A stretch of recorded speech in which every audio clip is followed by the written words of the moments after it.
اب کچھ لوگ جو ہیں وہ ہمارے صحیح العقیدہ سنیوں کو گمراہ کرنے کی کوشش کرتے ہیں. وہ جی یہ نماز کے بعد جو شروع کر دیتے ہیں، یہ ذکر کرنا شروع کر دیتے ہیں، یہ ذکر یہ بدعت ہے. بدعت کا لفظ ایسے انہوں نے پکایا ہوا ہے جیسے ان کی جنم گٹی کے اندر ان کو یہ لفظ جو ہے نا یہ دے دیا گیا ہوا ہے کہ بات بات پر بدعت. ان کو حالانکہ ان کو پتہ بھی نہیں ہوتا کہ بدعت چیز کیا ہوتی ہے. ایسی ایک مولانا صاحب تھے. میں ایک زمانے کے اندر ابھی جوان لڑکا تھا، لاہور میں ایک جگہ پر خطیب تھا، تو وہاں مسجد کا جو پہلا خطیب تھا نا وہ دیوبندی تھا. وہ کبھی کبھی گھس جاتا تھا مسجد میں آ کے، میں عالم ہوں نماز میں پڑھاؤں گا. جب میں وہاں پر پہنچا تو میں نے پابندی لگائی اس بات کی.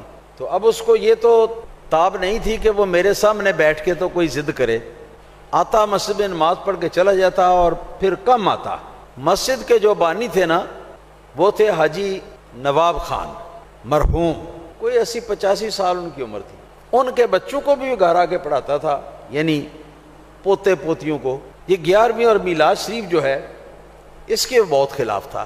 ایک دن ایسے کیا کہ وہ نا ہمارے حاجی نواب خان صاحب جو ہے نا ان کی بیٹھک کے اندر حاجی صاحب کا ایک بیٹا دیوبندی تھا، وہ اور مولوی غلام مصطفیٰ نام تھا اس کا، حافظ غلام مصطفیٰ، مولوی حافظ غلام مصطفیٰ، وہ درس نظامی کا فاضل تھا، وہ اس کا استاد تھا. اسی کی وجہ سے وہ ان کا لڑکا بھی گمراہ ہو گیا ہوا تھا.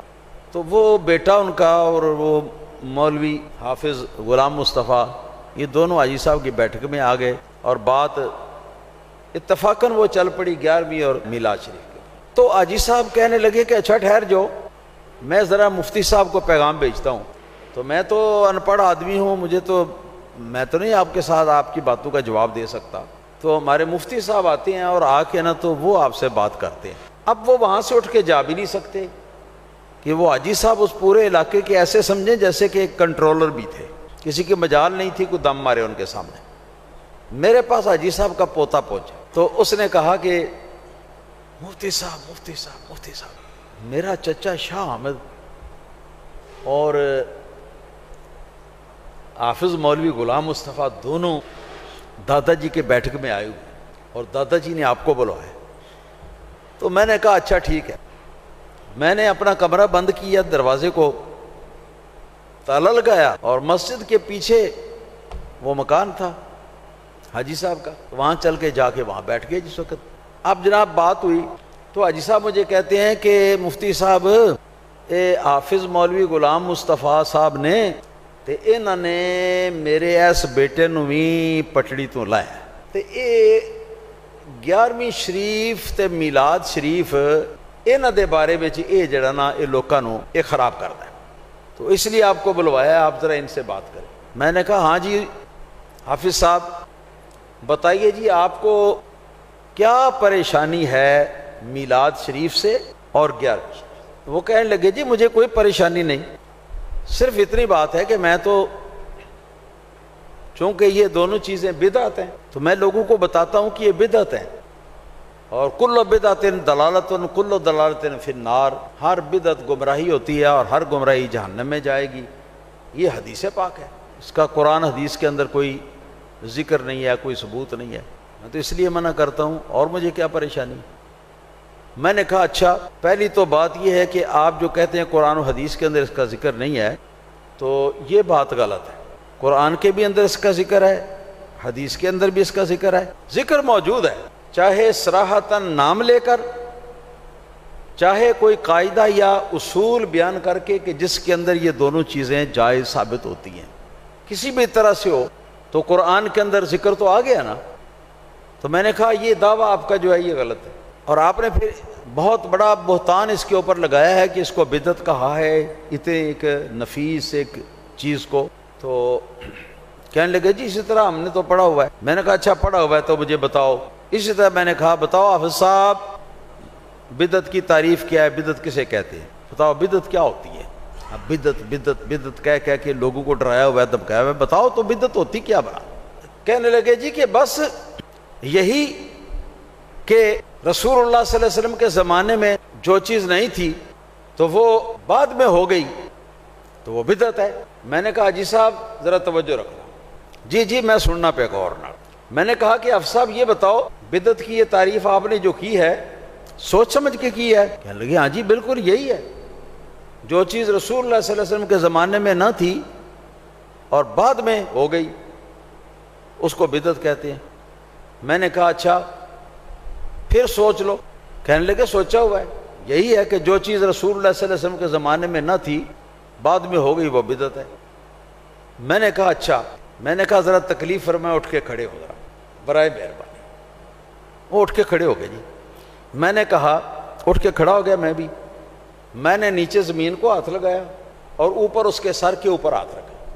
میں نے کہا یہاں سے لے کر یہاں تک یہ جو آپ کا وجود ہے حافظ صاحب، سچ سچ بتانا رسول اللہ صلی اللہ علیہ وسلم کے زمانے میں یہ وجود تھا؟ تم خود رسول اللہ صلی اللہ علیہ وسلم کے زمانے میں تم تھے؟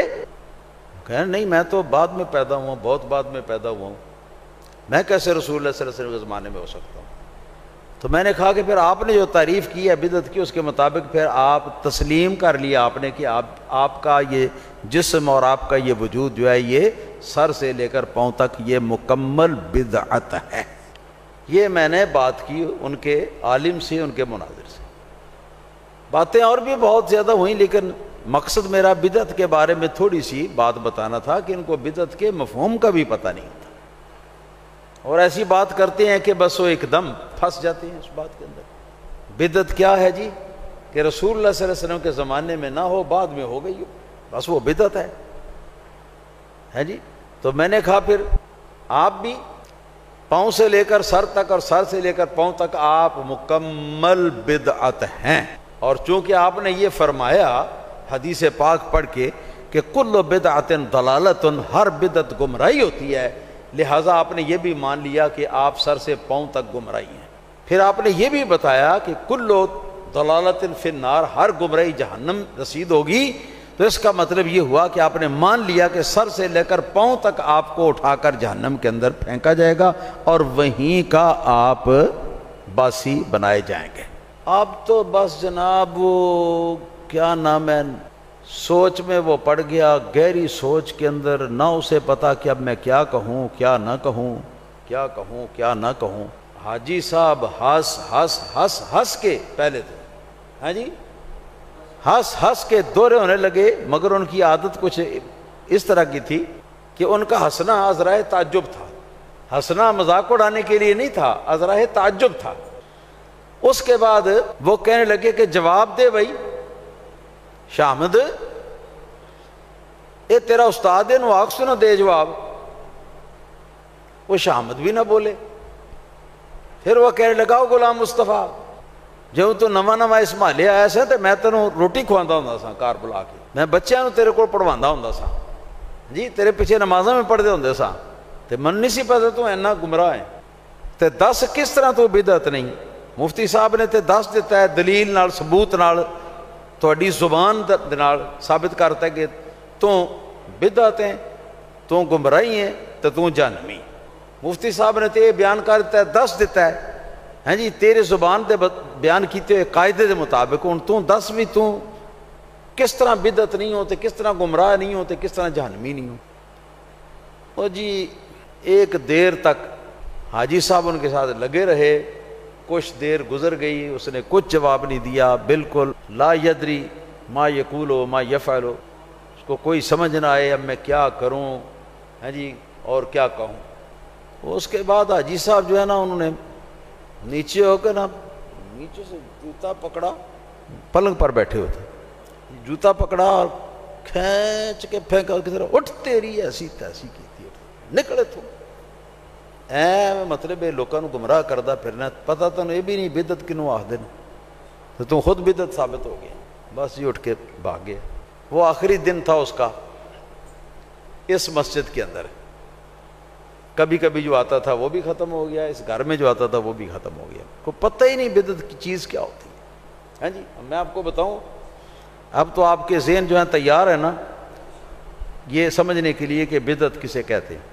سنو، بدعت ہر چیز کو نہیں کہتے، ہر مسئلے کو کہتے ہیں۔ بدعت ہر وہ مسئلہ ہے جو رسول اللہ صلی اللہ علیہ وسلم کے زمانے میں نہیں تھا، اور اس کا ثبوت قرآن میں بھی نہیں، اس کا ثبوت حدیث میں بھی نہیں، اس کا ثبوت اجماع امت میں بھی نہیں، اس کا ثبوت قیاس شرعی کے اندر بھی نہیں، بلکہ وہ مسئلہ اللہ تعالیٰ یا اللہ تعالیٰ کے رسول کے کسی فرمان کے خلاف بھی ہے، اور اس کے باوجود کوئی شخص اس مسئلے کو، کوئی شخص یا کوئی فرقہ اس مسئلے کو یہ کہے کہ میرا یہ مسئلہ جو ہے یہ مسئلہ بھی شریعت ہے، یہ مسئلہ بھی دین ہے، تو وہ مسئلہ جو ہے نا اس کو کہتے ہیں بدعت۔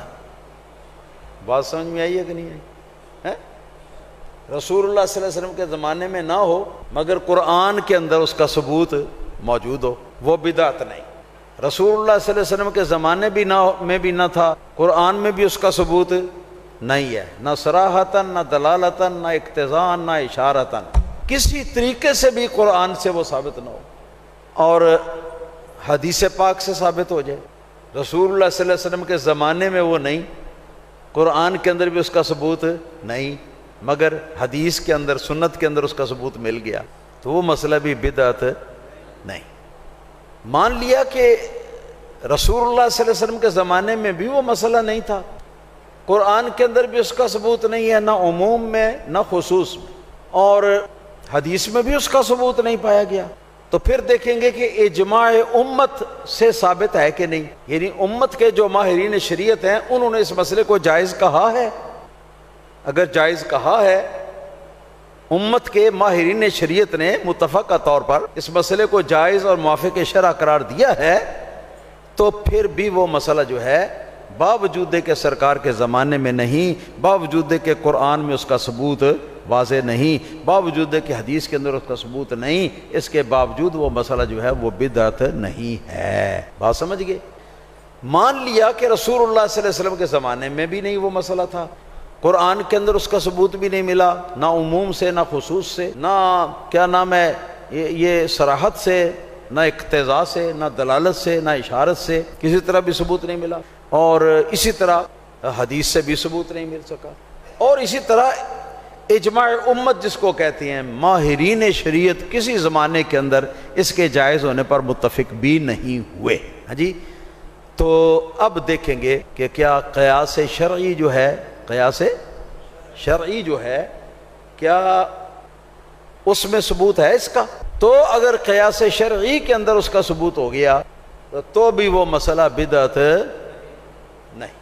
ٹھیک ہے جی، وہ مسئلہ شریعت کا حصہ ہے۔ مان لیا کہ ایک مسئلہ ہے جو رسول اللہ صلی اللہ علیہ وسلم کے زمانے میں نہیں تھا، قرآن کے اندر بھی اس کا واضح ثبوت نہیں مل سکا، حدیث و سنت کے اندر بھی اس کا ثبوت نہیں مل سکا، اور اجماع امت کے اندر یعنی جو ماہرین شریعت ہیں ان کے اتفاق اور ان کے اجماع سے بھی مسئلہ ہی ثابت نہیں ہوا، اور قیاس شرعی سے بھی مسئلے کا ثبوت نہیں ہوا، تو دیکھیں گے کہ اب یہ مسئلہ کسی اللہ تعالیٰ کے فرمان یا رسول اللہ صلی اللہ علیہ وسلم کے فرمان کے ساتھ یہ ٹکراتا ہے یا نہیں۔ کیا کہہ رہا ہوں؟ ٹکراتا ہے؟ رسول اللہ صلی اللہ علیہ وسلم نے اس سے منع کیا ہے کہیں حدیث میں؟ قرآن نے اس سے کہیں منع کیا ہے؟ یہ ہم دیکھیں گے۔ اگر قرآن نے بھی منع نہیں کیا، یعنی اللہ تعالیٰ نے منع نہیں کیا قرآن میں، رسول اللہ صلی اللہ علیہ وسلم نے منع نہیں کیا اپنی شریعت میں، اپنی کیا نام ہے، اپنی حدیث میں، سنت میں آپ نے بھی منع نہیں کیا، ہاں جی، اس کے منع کی کوئی دلیل نہیں، تو پھر بھی یہ مسئلہ جو ہے یہ شریعت ہے، پھر بھی بدعت نہیں۔ بات سمجھ رہے کہ نہیں؟ ہاں، اگر کوئی اللہ کا فرمان اس مسئلے کے خلاف ہے یا رسول اللہ صلی اللہ علیہ وسلم کا فرمان اس کے خلاف ہے، اللہ کا نہیں تو رسول اللہ صلی اللہ علیہ وسلم کا فرمان اس کے خلاف ہے، تو اس کے بعد پھر دیکھا جائے گا۔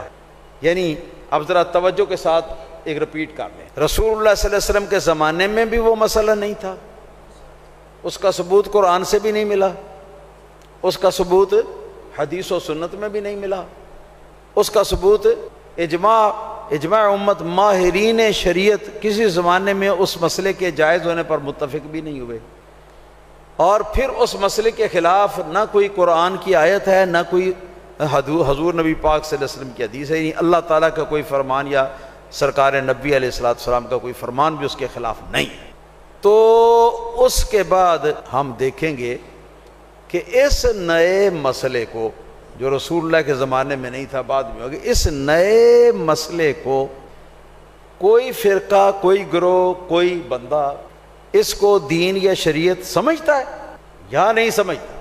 کیا دیکھیں گے کہ کوئی بندہ، کوئی فرقہ، باوجود کہ یہ مسئلہ حضور کے زمانے میں نہیں تھا، بعد میں نیا پیش آمدہ ہے۔ قرآن میں اس کا ثبوت نہیں ملا ہمیں، حدیث کے اندر اس کا ثبوت نہیں ملا ہمیں، اس کے جائز ہونے پر امت کے ماہرین شریعت کا اجماع بھی قائم نہیں ہوا، قیاس شرعی جو ہے وہ بھی اس کو ثابت نہیں کر پایا، اور قرآن کا کوئی فرمان، اللہ کا کوئی فرمان قرآن میں اس کے خلاف بھی نہیں ہے، اور قرآن کے اندر کوئی مسئلہ اس کے خلاف بھی، کوئی مسئلہ اس کے خلاف نہیں ہے، رسول اللہ صلی اللہ علیہ وسلم کی کوئی حدیث بھی اس کے خلاف نہیں دیکھی۔ اس نوعیت کا جب مسئلہ ہو تو ہم دیکھیں گے کہ اس طرح کے مسئلے کو کوئی بندہ یا کوئی فرقہ سمجھتا ہے کہ یہ بھی دین یا شریعت ہے، اس کو شریعت کا مسئلہ مانتا ہے، تو اگر کوئی بندہ یا کوئی فرقہ اس کو شریعت کا حصہ یا دین کا حصہ اس مسئلے کو مانتا ہے اور اس پر بضد ہے، اس کو بھی شریعت بنانے کے اوپر تیار ہے، اب اس مسئلے کو کہیں گے بدعت۔ اگر کوئی مسئلہ سرکار کے زمانے میں نہیں تھا، بعد میں پیدا ہوا، قرآن اس کو ثابت نہیں کرتا، حدیث سے اس کا ثبوت نہیں ملتا، ماہرین شریعت کسی زمانے میں اس مسئلے کو جائز قرار نہیں دے رہے، قیاس شرعی سے بھی اس کی اجازت نہیں ثابت ہوتی، اللہ تعالیٰ کا کوئی فرمان بھی اس مسئلے کے بھی نہیں ہے، اس مسئلے کے خلاف رسول اللہ صلی اللہ علیہ وسلم کا کوئی فرمان بھی نہیں ہے، ہاں جی، تو تب ایسا مسئلہ جو ہے اس کے اندر دو شکلیں، دو صورتیں بنتی ہیں۔ ایک صورت تو یہ کہ اس طرح کے مسئلے کو کوئی آدمی سمجھتا ہو کہ یہ شریعت ہے، یہ بھی مسئلہ میرا شریعت کا حصہ ہے، اس پر بضد ہو، اس پر اصرار کرتا ہو، پھر یہ کیا ہوگا؟ بولو، بدعت ہوگا۔ لیکن اگر کوئی فرقہ، کوئی بندہ جو اپنے آپ کو مسلمان مانتا ہو، وہ اس مسئلے کو شریعت نہیں مانتا، تو پھر بھی یہ مسئلہ بدعت نہیں ہوگا، خلاف شریعت ہوگا، چاہے شریعت سے باہر کا مسئلہ چاہے ضرور ہوگا، مگر بدعت نہیں ہوگی۔ اس کو اگر آپ یاد کر لیں تو کیا ہی بات ہے جی، ناطقہ بند ہو جائے۔ میلاد کو بدعت کہنے والے، 11ویں کو بدعت کہنے والے، ان سے پوچھو کیا صحیح بخاری رسول اللہ صلی اللہ علیہ وسلم کے زمانے میں تھی؟ کیوں شیخ ادیب علی؟ صحیح مسلم، پوری سیاہ ستہ نہیں، مشکات شریف نہیں، پورا درس نظامی سوائے قرآن مجید کے، ہاں جی، پورا درس نظامی جس کو پڑھ کر، جس کورس کو پڑھ کر تو لوگ عالم بنتے ہیں، چاہے وہابیوں کے یہاں ہو، چاہے دیوبندیوں کے یہاں ہو، چاہے سنیوں کے یہاں ہو یا شیعہ کے یہاں ہو، یہ سارے کا سارا رسول اللہ صلی اللہ علیہ وسلم کے زمانے میں تھا؟ کوئی نہیں تھا نا۔ پھر یہ کہ نصاب کا ایک حصہ جو ہے اس کو سال کے لیے مقرر کرنا کہ پہلے سال میں یہ پڑھایا جائے گا، دوسرے میں یہ پڑھایا جائے گا، تیسرے میں یہ پڑھایا جائے گا، پھر ہر سہ-ماہی پہ امتحان، پھر شش-ماہی پہ امتحان، پھر سالانہ امتحان، یہ سب کچھ رسول اللہ صلی اللہ علیہ وسلم کے زمانے میں تھا؟ نہیں تھا۔ تو ایسے انہوں نے شور مچایا ہوا ہے 11ویں جو ہے بدعت ہے، اور کیا نام ہے میلاد جو ہے بدعت ہے، پہلے اس کا ثبوت تو دے لیں۔ اب میں اور آگے چلتا ہوں، میں یہاں سب سے بڑی نجدیوں کی مسجد کون سی ہے؟ جامع مسجد محمدیہ اہل حدیث۔ بتاؤ یہاں پر جامع مسجد رسول اللہ صلی اللہ علیہ وسلم کے زمانے میں تھی تو یہ بدعت ہوئی؟ یہ جامع مسجد محمدیہ اہل حدیث، یہ نام قرآن میں سے دکھا دو، حدیث میں سے دکھا دو، یہ نام رسول اللہ صلی اللہ علیہ وسلم کے زمانے میں کبھی تھا؟ تو یہ بھی بدعت ہے نا، سمجھ رہے ہیں آپ؟ اچھا، اور ان کے بڑے مدرسے کا کیا نام ہے؟ جامع ابراہیمیہ، اور ایک اور ہے ہاں جی امام بخاری انٹرنیشنل یونیورسٹی۔ یہ امام بخاری انٹرنیشنل یونیورسٹی، اور جو کچھ اس میں پڑھایا جاتا ہے، جو کچھ اس کا نصاب ہے، جو اس کا نظام ہے تعلیم کا، یہ جو اس کا امتحان دے کے پاس کر لے تو وہ اگلے کورس میں جانے کا حقدار ہے، نہیں تو وہ فیل ہو گیا تو اس کو اگلے سال کے اندر داخلے کی اجازت نہیں۔ یہ ساری باتیں جو وہاں پر ہو رہی ہیں بمے امام بخاری انٹرنیشنل یونیورسٹی کے نام کے، بمے جامعہ مدرسہ جامعہ ابراہیمیہ کے نام کے، ان میں سے کیا چیز ہے جو رسول اللہ صلی اللہ علیہ وسلم کے زمانے میں تھی؟ کوئی ایک چیز بھی کوئی تھی تو یہ ساری بدعت ہو گئی نا۔ کچھ سمجھے آپ؟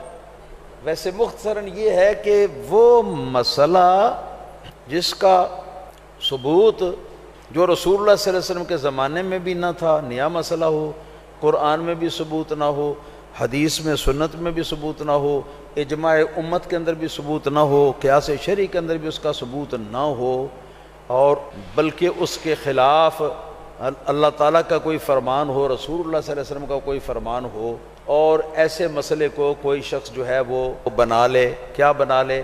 شریعت بنا لے جی، تو یہ بدعت سیئہ ہے، جس کو بدعت حسنہ کہتے ہیں۔ اس کا مطلب یہ ہے کہ رسول اللہ صلی اللہ علیہ وسلم کے زمانے میں وہ موجود نہیں تھا، بعد میں ہوا، مگر قرآن کے اندر ثبوت ہے اس کا، یا حدیث کے اندر ثبوت ہے، یا اجماع امت کے اندر، یا قیاس شرعی کے اندر اس کا ثبوت ہے۔ سمجھے کہ نہیں؟